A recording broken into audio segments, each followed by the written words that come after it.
Assalamualaikum warahmatullahi wabarakatuh. Rame banget ya. Mohon maaf kalau ada suara yang masuk karena lagi ada acara di sekolah sebelah. Rame sekali. Buat yang masih penasaran di Dusun Angker karya Kang Acep dari Twitternya Kang Acep, terima kasih pada kawan-kawan yang masih setia bersama Bukan Channel Horor. Semoga tetap sehat, dan yang baru datang saya ucapkan selamat datang, selamat bergabung. Jangan lupa tekan tombol subscribe-nya dan tekan tombol loncengnya untuk mengetahui video-video baru yang kami upload podcast sih. Baiklah, sholawat serta salam tetap tercurahkan kepada Nabi kita Nabi Muhammad SAW, Allahumma sholli alaihi, yang selalu memberi syafaat bagi kita umatnya. Dan tak lupa juga kita kirimkan Al-Fatihah untuk orang-orang terkasih, untuk sahabat, untuk guru kita, untuk orang tua kita, dan juga untuk makhluk Allah, semua makhluk Allah, baik yang kelihatan maupun yang tidak terlihat. Al-Fatihah. Bismillahirrahmanirrahim. Alhamdulillah. Iya,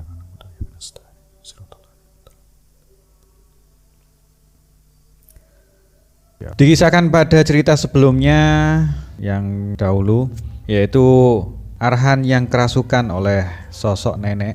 Dan pada episode ini kita akan melanjutkan kisahnya. Langsung aja, Dusun Angker karya Kang Acep bagian ke-9.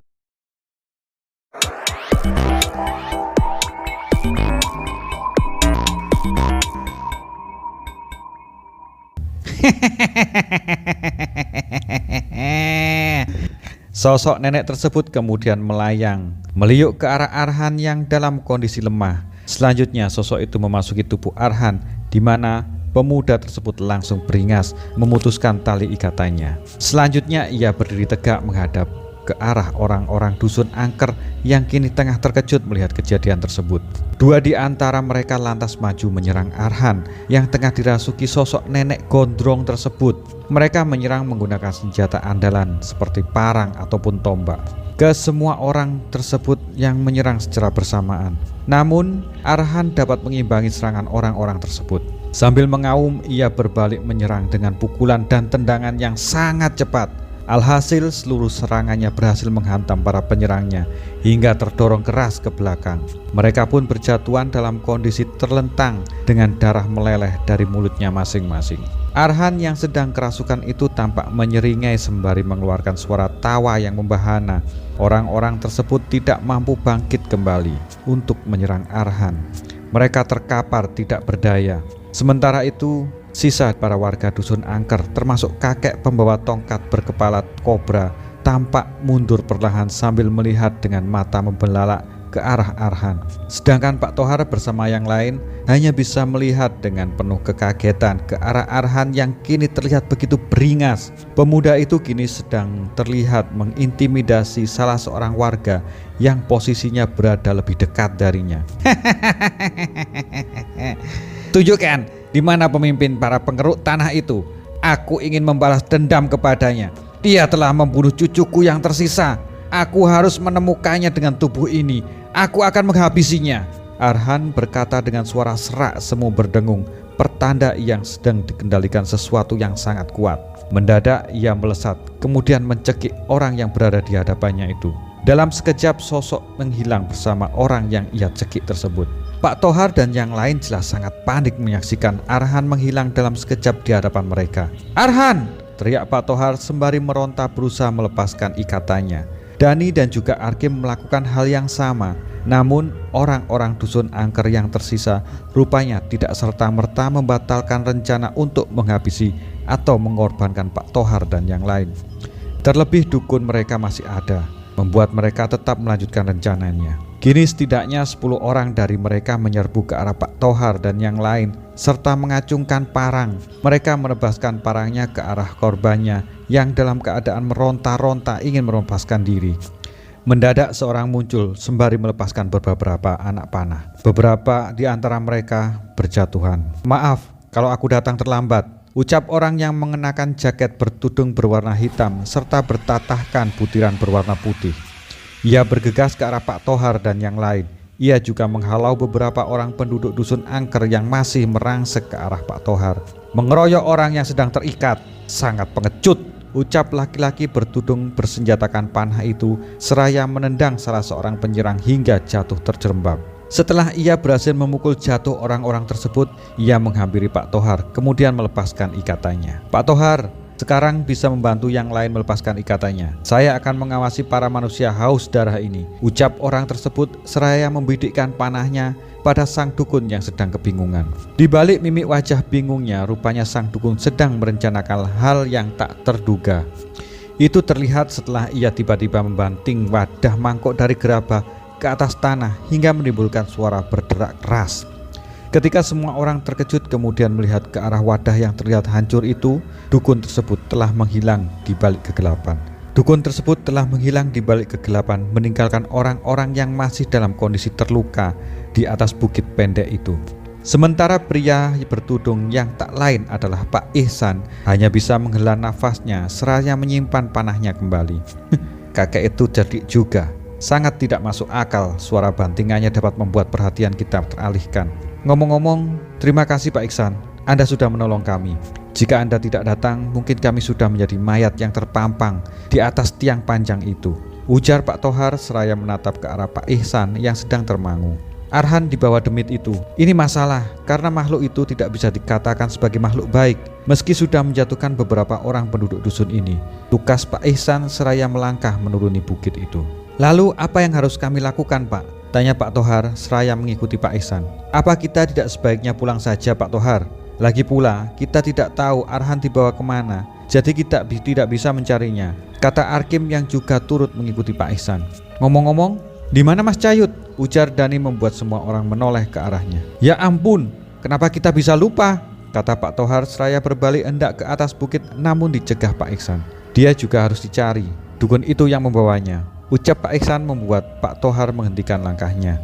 Jadi selain mencari Arhan, kita juga harus mencari Cayut. Padahal tujuan kita kemari untuk mencari Sulman dan yang lainnya, rang Pak Tohar dengan frustasi. Tenanglah Pak Tohar, saya akan membantu Anda mencari Sulman dan yang lain.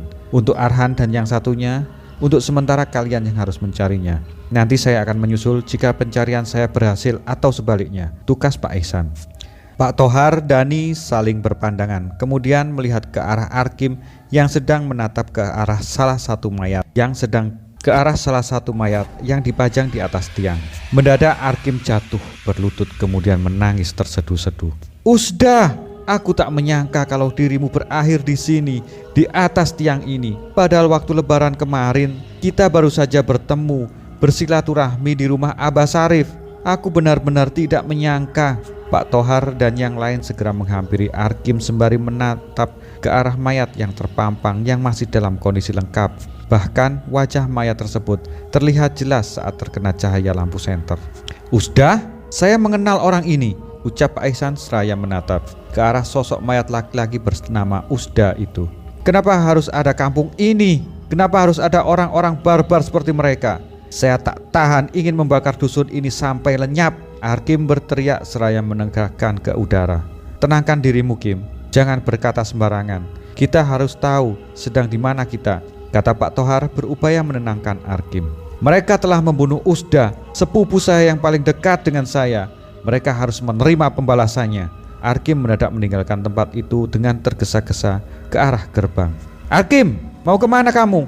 Jangan pergi begitu saja, bahaya. Masih ada di antara mereka di luar sana, seru Pak Ihsan seraya berlari menyusul Arkim. Sementara Pak Tohar dan Dani segera menyusul Pak Ihsan.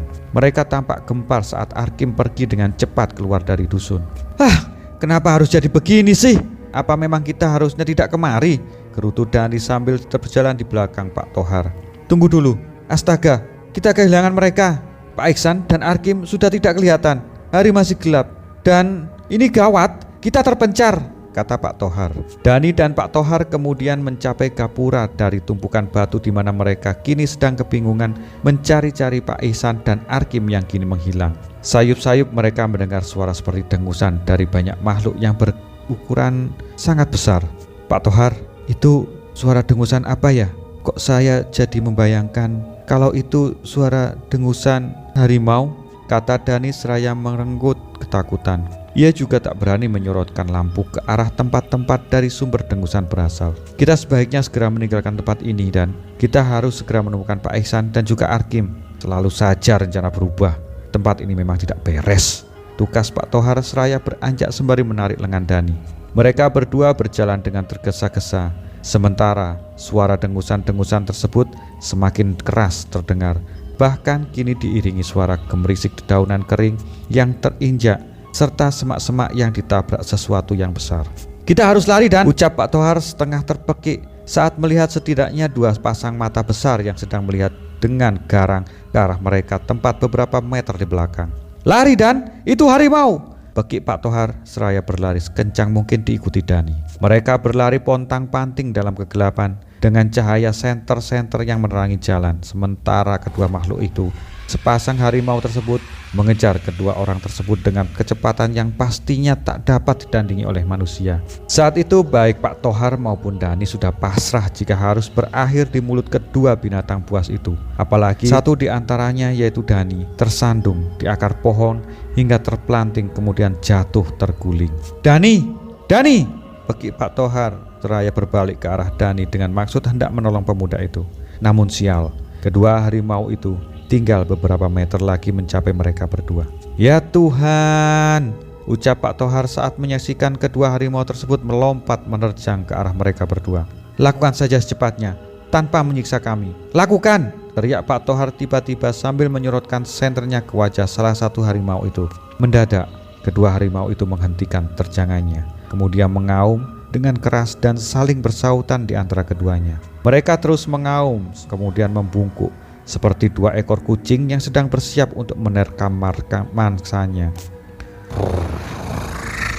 Ya apa suaranya harimau? Ya Bu. Kedua harimau itu mengaum kemudian melompat dengan kencang ke arah Pak Tohar dan Dani yang sedang merunduk karena ketakutan, namun tak sempat untuk berlari. Kedua harimau itu tampaknya hari ini akan makan besar.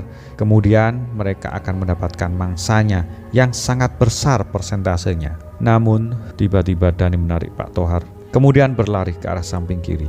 Baru 2 langkah berlari, mereka berdua terjun bebas ke dalam ngarai, di mana ternyata di bawahnya adalah sungai yang mengalir dengan derasnya. Mereka pun terjun ke dalam aliran sungai yang deras. Mereka berdua langsung terbawa arus sungai. Mereka berdua menggapai-gapaikan kedua tangan di dalam derasnya arus air yang menyeret mereka.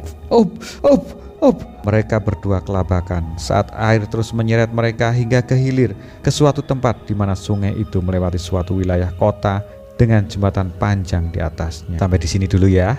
Semoga bisa membuat Anda lebih penasaran dengan kisah Dusun Angker ini. Nantikan di episode berikutnya. Dan terima kasih sudah mendengarkan cerita ini sampai habis. Jangan lupa tekan tombol subscribe-nya ya.